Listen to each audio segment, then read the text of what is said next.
Lembaga Penyiaran Publik TVRI Stasiun Maluku kembali hadir dengan penyampaian informasi Maluku Antanusa. Hari ini bersama saya Henry Nanlohi. Beragam topik berita hasil liputan tim redaksi kami saat lagi dapat saudara simak. Dan inilah kilas berita utama Maluku Antanusa.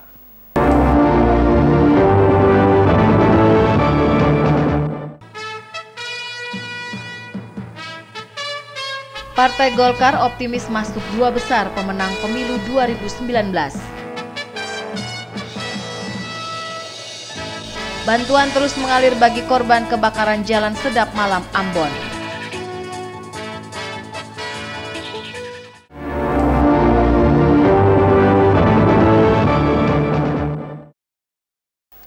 Baik, saudara, itulah tadi kilas berita utama Maluku Antanusa untuk edisi hari ini. Kini ikutilah Maluku Antanusa selengkapnya.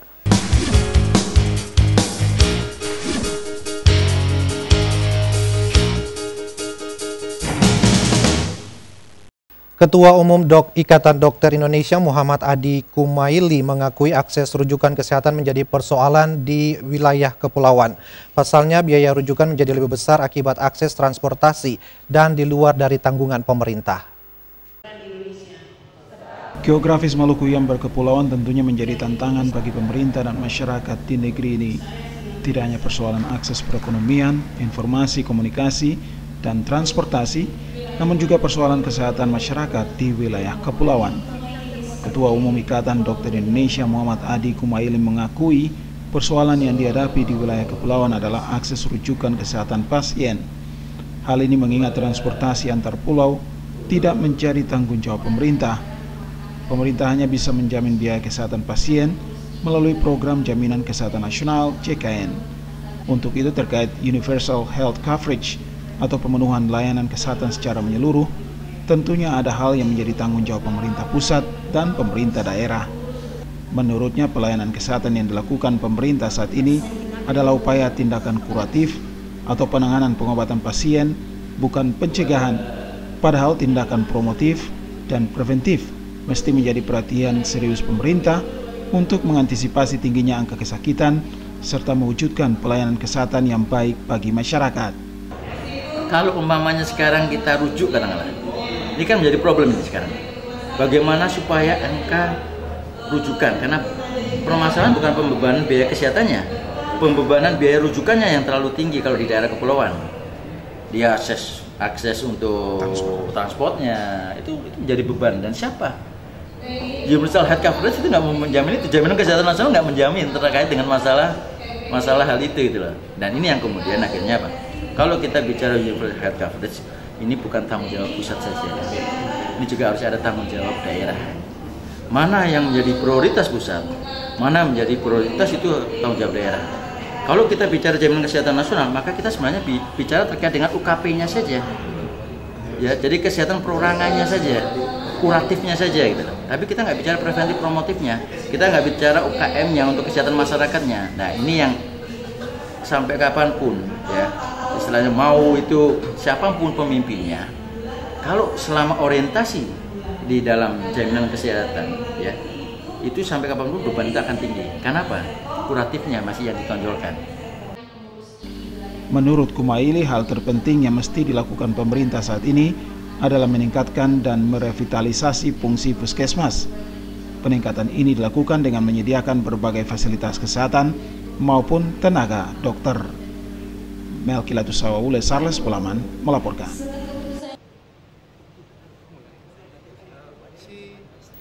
Untuk menurunkan tingkat kemiskinan di Maluku, solusinya adalah pemekaran wilayah. Politisi Freddy Latumahina mengakui pemekaran wilayah dapat menurunkan tingkat kemiskinan di Maluku. Dia udah punya nama. Dari segi potensi dia punya.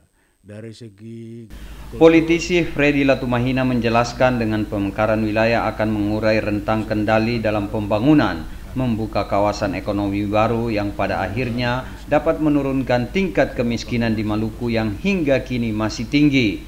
Freddy Latumahina mencontohkan Kabupaten Maluku Tengah yang wilayahnya sangat luas, tingkat kemiskinannya juga sangat tinggi.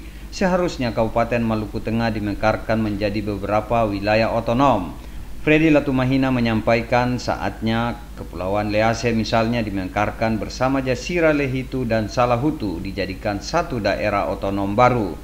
Kabupaten Maluku Tengah diklasifikasi miskin dalam segi kesejahteraan ekonomi. Masalahnya jalan keluar apa kita mau bikin situ.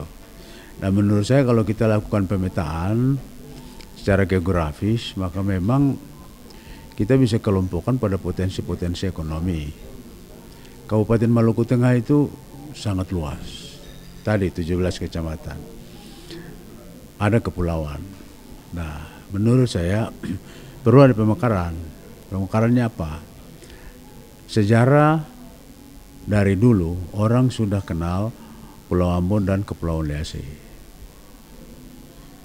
Dalam sejarah Maluku ini, oleh karena itu dari historis sejarah ini perlu dipertahankan karena sempat daerah ini daerah yang makmur pada zaman dulu dalam sejarahnya, yaitu Pulau Ambon dan Pulau-Pulau Liase. Nah, menurut saya ini harus dihidupkan kembali. Dari segi sejarah dia udah punya nama, dari segi potensi dia punya, dari segi kultur sama ini. Nah, oleh karena itu saya usulkan kalau dilakukan pemekaran untuk mengurangi kemiskinan, saya mau pakai bahasa yang positif.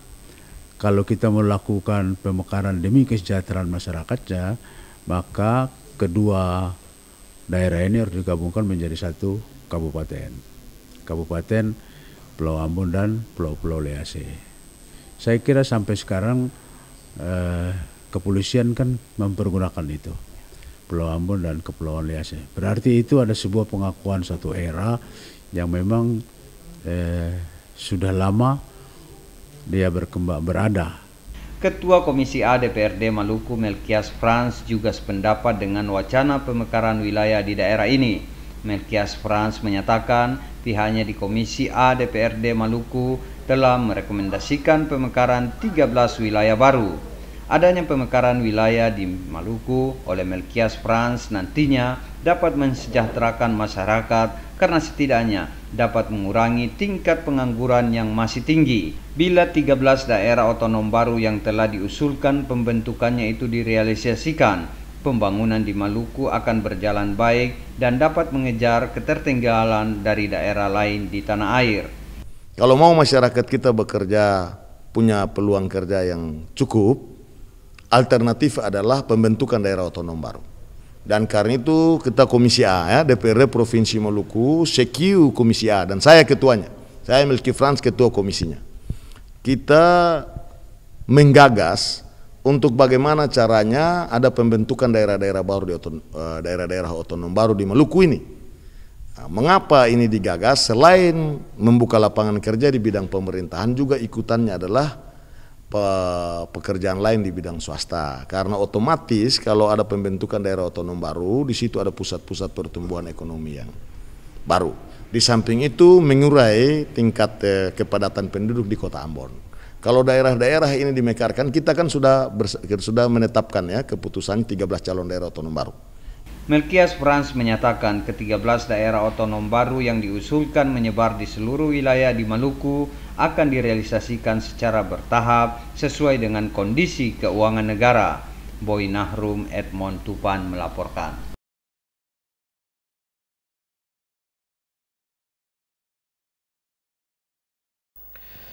Dalam pemilu 17 April 2019, Partai Golkar optimis meraih hasil yang signifikan, yakni masuk dalam 2 besar pemenang. Wakil Ketua Dewan Pembina DPP Partai Golkar Akbar Tanjung menyampaikan hasil signifikan itu dapat diraih dengan meningkatkan konsolidasi yang dibarengi dengan kerja keras semua kader.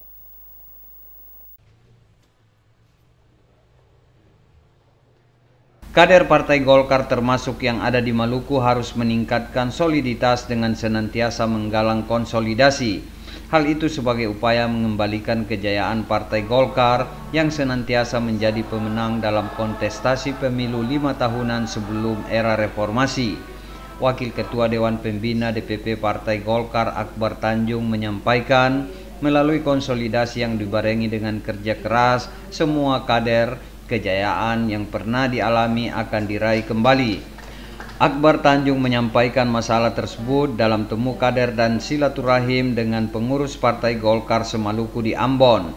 Diuraikan, dalam pelaksanaan pemilu selama masa reformasi, pencapaian Partai Golkar cenderung menurun dan hal itu dimaklumi karena perubahan paradigma yang ada. Akan tetapi, kader Partai Golkar diharapkan tidak tinggal diam, namun harus berbenah untuk meraih hasil yang signifikan, terutama dalam pemilu 17 April 2019. Wakil Ketua Dewan Pembina DPP Partai Golkar Akbar Tanjung mengaku optimis parpol berlambang pohon beringin itu dalam pemilu 2019 akan masuk dalam 2 besar pemenang. Untuk meraih hasil itu, dirinya menghimbau kepada kader dan pengurus di semua tingkatan agar meningkatkan konsolidasi dan senantiasa bekerja keras. Kader dan pengurus juga diharapkan bekerja keras dalam memenangkan capres-cawapres yang diusung Partai Golkar. Tekad kami untuk 2019, Golkar harus bangkit kembali, Golkar harus maju kembali, dan lebih daripada itu, insya Allah Golkar bisa kembali meraih dukungan suara signifikan, insya Allah bisa menjadi pemenang. Oleh karena itu jargon yang kami pakai adalah Golkar bangkit, Golkar maju, dan Golkar menang. Itulah tekad kami. Pak Jokowi sebagai calon presiden sudah kami putuskan pada waktu Rapimnas sekitar 2 tahun yang lalu, dan diperkuat lagi pada waktu Munas kurang lebih 1 tahun yang lalu.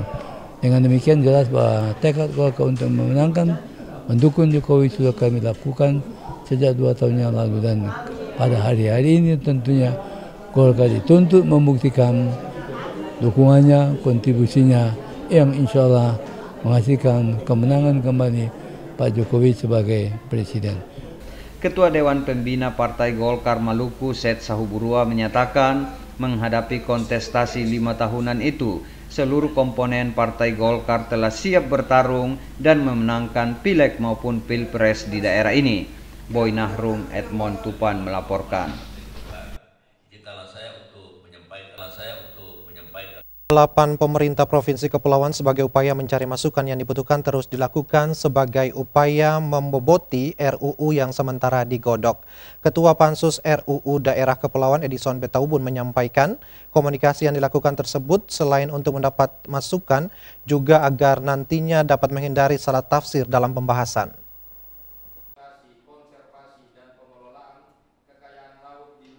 Ketua Pansus RUU Daerah Kepulauan Edison Betaubun di Ambon menyampaikan pihaknya dalam pembahasan senantiasa menjalin komunikasi dengan 8 pemerintah Provinsi Kepulauan. Pansus RUU Daerah Kepulauan telah melakukan kunjungan dan pertemuan dengan beberapa pemerintah Provinsi Kepulauan seperti Kepulauan Riau, Sulawesi Tenggara, dan Nusa Tenggara Barat. Dalam waktu dekat, Pansus RUU Daerah Kepulauan juga akan melakukan kunjungan ke beberapa daerah lain sebagai upaya mencari masukan yang dibutuhkan dalam pembahasan. Sementara untuk kunjungan dan pertemuan dengan pemerintah Provinsi Maluku, Ketua Pansus RUU Daerah Kepulauan Edison Betaubun menyatakan akan dilakukan pihaknya setelah pelantikan gubernur dan wakil gubernur terpilih. Provinsi-provinsi yang sudah kami kunjungi semua sudah memberikan masukan. Ke kami, cuma ada beberapa provinsi juga yang belum sempat kami kunjungi. Seperti misalnya Provinsi Maluku, itu Pansus akan melakukan kunjungan setelah sudah pergantian gubernur. Baru kami akan berkunjung ke Maluku. Wakil Gubernur Maluku Seth Sahuburua menegaskan pihaknya terus memberi dorongan agar undang-undang daerah kepulauan secepatnya dapat direalisasikan. Kita harapkan itu sudah ada di Dewan Perwakilan Rakyat Republik Indonesia. Ya mudah-mudahan pansus yang diberikan tugas untuk itu, mereka-mereka itu bisa bekerja dengan baik dan mudah-mudahan hasilnya baik. Nanti pada bulan Februari yang akan datang kita akan rapat 8 provinsi kepulauan itu berpusat di Ambon. Untuk kita membahas lagi hal-hal apa yang harus kita sampaikan untuk memberikan dukungan dalam rangka pembahasan rancangan undang-undang itu di Dewan Perwakilan Rakyat. Sahuburua menyatakan inti dari adanya undang-undang kepulauan adalah pemerataan pembangunan daerah yang wilayahnya sebagian besar terdiri dari laut dan pulau-pulau. Boy Nahrum, Edmond Tupan melaporkan.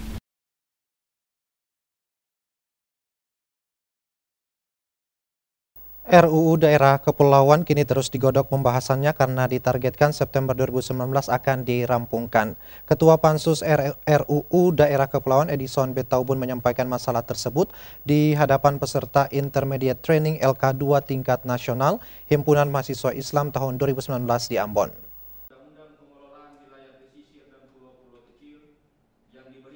Di hadapan peserta Intermediate Training LK2 tingkat nasional Himpunan Mahasiswa Islam HMI tahun 2019 di Ambon, Ketua Pansus RUU Daerah Kepulauan Edison Betaubun dan Wakil Ketua RUU Pansus Daerah Kepulauan Mercy Barens menguraikan progres pembahasannya. Ketua Pansus RUU Daerah Kepulauan Edison Betaubun di hadapan peserta Intermediate Training LK2 HMI tahun 2019 menegaskan pihaknya kini terus menggodok pembahasannya, baik dengan meminta ataupun menerima masukan dari berbagai elemen masyarakat. Hal ini dikarenakan RUU Daerah Kepulauan ditargetkan September 2019 dapat dirampungkan menjadi undang-undang. Saya kira masukan dari HMI itu cukup positif dan itu akan menjadi perhatian bagi kami sebagai Pansus RUU Kepulauan. Dan sudah saya sampaikan tadi bahwa kami akan berjuang untuk bisa mempercepat penyelesaian RUU ini. Dan saya berharap RUU ini bisa selesai paling lambat bulan September nanti. Sementara Wakil Ketua Pansus RUU Daerah Kepulauan Mercy Barens pada kesempatan itu menguraikan berbagai masalah yang terkait dengan peningkatan kesejahteraan masyarakat yang ada di daerah yang sebagian besar wilayahnya adalah laut bila nantinya RUU Daerah Kepulauan tersebut telah disahkan menjadi undang-undang. Mercy Barens mengakui pihaknya dapat bekerja maksimal menyelesaikan RUU Daerah Kepulauan bila ada dukungan dari berbagai elemen masyarakat termasuk masukan dari para mahasiswa. Saya pikir pansus itu bagaimana meningkatkan sumber daya kita, bagaimana kita bisa meningkatkan potensi sumber daya yang ada di Maluku saat ini. Kalau sebagai masyarakat awam beta hanya minta supaya setelah pembentukan pansus ini ada kerja-kerja aktif progres dari anggota DPR. Ya, saya harap dengan adanya pansus ini semoga apa yang diperjuangkan selama ini itu bisa segera terrealisasi. Penekanan RUU Daerah Kepulauan yang sementara dibahas adalah mengurai ketimpangan pembangunan antara daerah yang sebagian besar wilayahnya daratan atau kontinental dengan daerah yang wilayahnya didominasi laut dan terdiri dari pulau-pulau. Boy Nahrum, Edmond Tupan melaporkan. Korban musibah kebakaran di kawasan Jalan Sedap Malam, Kelurahan Honipopu, Kota Ambon hingga saat ini masih tinggal di tenda yang diberikan para donatur. Bantuan dari berbagai pihak kepada korban musibah kebakaran terus berdatangan, di antaranya dari BPD HIPMI Maluku dan Yayasan Payung Teduh.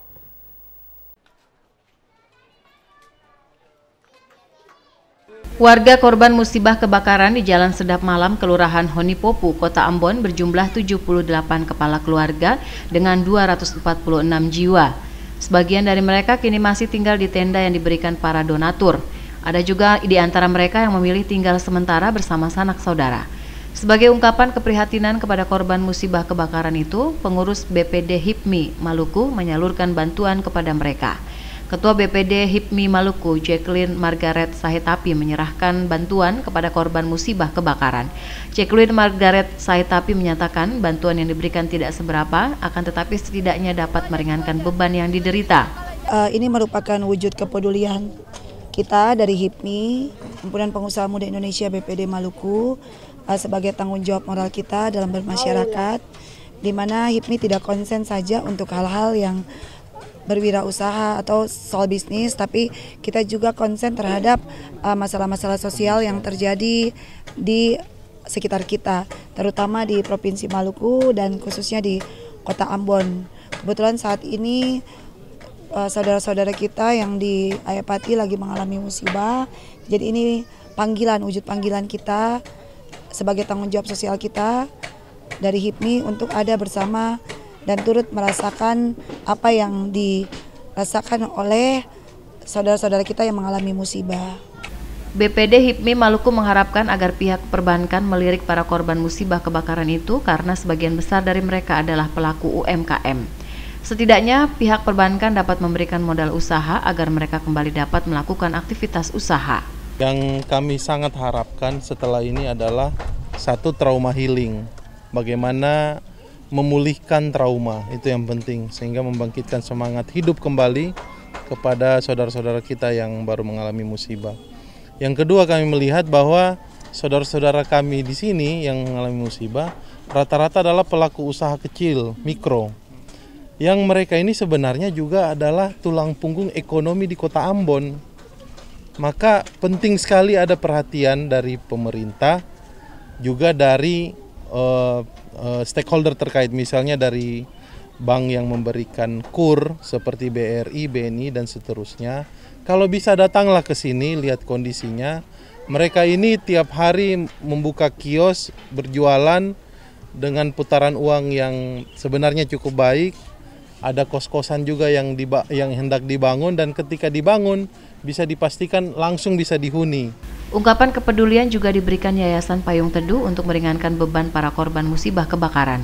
Kami agak sedikit kecewa dengan pemerintah, mestinya kan ada langkah tanggap bencana, karena ini kalau meninjau langsung situasi ini kan berarti tempatnya sangat tidak layak untuk dihuni, itu pertama. Yang kedua, ketersediaan logistik juga menjadi masalah. Jadi memang Pemkot lewat Dinsos atau Badan Penanggulangan Bencana Daerah harus segera realisasi tanggap bencana untuk minimal 1 bulan ke depan, karena ini kan situasi hujan. Jadi kalau tidak ditangani, ya beta rasa Pemkot melakukan pengabaian terhadap masyarakat kotanya.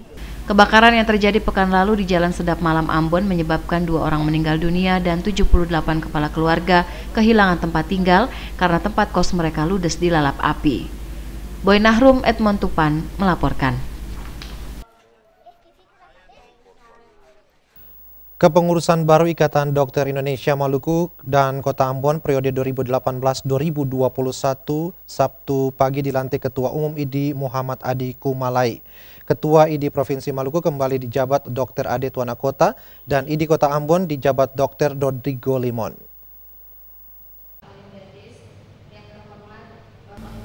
Ketua Umum Ikatan Dokter Indonesia IDI Muhammad Adi Kumaili melantik kepengurusan baru IDI untuk tingkat Provinsi Maluku dan Kota Ambon periode 2018-2021. Ketua IDI Provinsi Maluku kembali dijabat Dr. Ade Tuanakota dan IDI Kota Ambon dijabat Dr. Rodrigo Limon.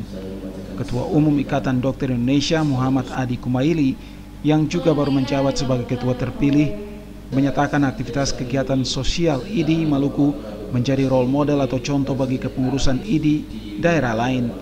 Aktivitas sosial yang dilakukan IDI Maluku saat ini banyak dicontohi oleh IDI di berbagai daerah. Hal ini menjadi karakteristik dan kearifan lokal dari negara ini, khususnya wilayah kepulauan seperti Maluku. Berbagai aktivitas positif yang dilakukan ini juga menjadi motivasi bagi para rekan sejawat, yaitu insan dokter di Maluku, untuk melihat wilayah kepulauan ini bukan sebagai masalah, namun sebagai sebuah tantangan yang bisa dihadapi. Menurut Kumaili, akses pelayanan kesehatan masih menjadi permasalahan di Indonesia, utamanya kurangnya distribusi tenaga dokter di wilayah-wilayah terpencil. Menurutnya, Maluku menjadi wilayah prioritas. Hal ini dikarenakan geografis Maluku yang berkepulauan dan cukup sulit dijangkau bagi masyarakat guna mendapatkan pelayanan kesehatan secara baik. Kalau kepesertaan secara total di seluruh Indonesia memang sekarang meningkat. Ada 217 juta dari sekitar 260 juta penduduk. Artinya sudah hampir mencapai target lah sebenarnya untuk menjadi universal health coverage, karena kan targetnya kan 90%. Nah, tapi problemnya bukan itu. Accessibility-nya ini yang harus diperhatikan. Jadi bagaimana masyarakat mendapatkan akses pelayanan kesehatan. Ya, salah satu faktornya adalah problemnya, dan ini problem nasional sebenarnya, adalah disparitas pelayanan karena maldistribusi dokter.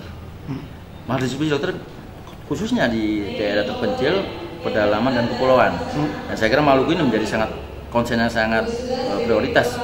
Pada saat kita bicara negara Indonesia yang negara kepulauan, maka wilayah Maluku ini menjadi konsen juga bahwa setiap wilayah di daerah-daerah Maluku harus ada dokter paling tidak itu. Nah, aspek yang lain sebenarnya kalau kita bicara dokter bukan hanya dokter umum saja, tetapi juga dokter umum dengan infrastrukturnya, dengan kalau bisa sudah ada pelayanan spesialistik. Sementara staf ahli bidang kemasyarakatan dan sumber daya manusia Halim Datis mengharapkan dengan dilantiknya kepengurusan baru ID Provinsi dan Kota Ambon dapat berdampak bagi peningkatan pelayanan kesehatan di Maluku. Menurutnya, kesehatan merupakan investasi yang berkaitan dengan indeks pembangunan manusia, sehingga kesehatan yang baik menunjukkan kualitas pembangunan suatu bangsa. Melki Latusawole Sarles Belaman melaporkan.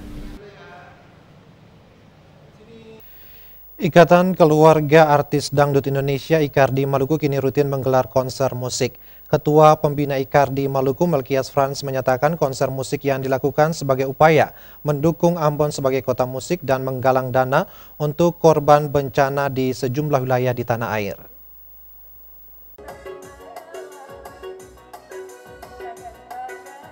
Konser musik yang digelar Ikatan Keluarga Artis Dangdut Indonesia IKAR di Maluku yang rutin digelar di sejumlah area publik dimaksudkan untuk mendukung Ambon sebagai kota musik.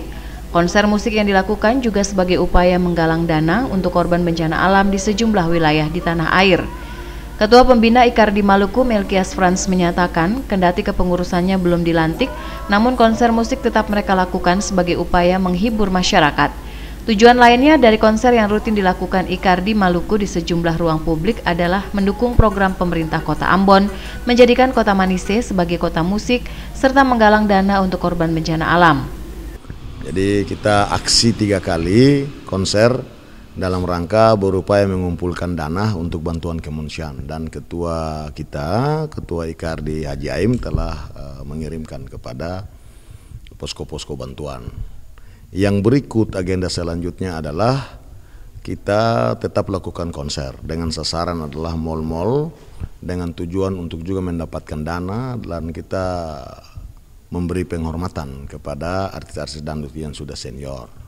Jadi uang-uang yang terkumpul dalam bentuk sedekah atau bantuan-bantuan dari masyarakat secara sukarela itu akan disampaikan kepada artis-artis dangdut yang dianggap sudah tua dan sudah tidak dapat lagi menjalankan profesinya untuk mendapatkan biaya dalam rangka kehidupan, membiayai kehidupannya keseharian.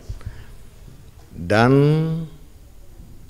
kenapa saya terima sebagai Ketua Pembina Artis, Ketua Pembina IKAR di Maluku?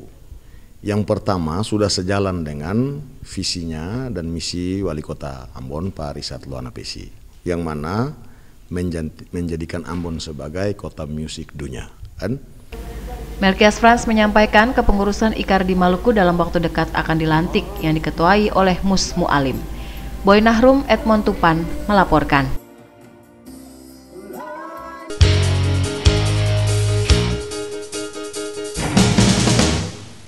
Dan baik saudara, informasi tadi mengakhiri Maluku Antanusa edisi hari ini. Terima kasih untuk kebersamaan saudara dengan kami dan sampai jumpa.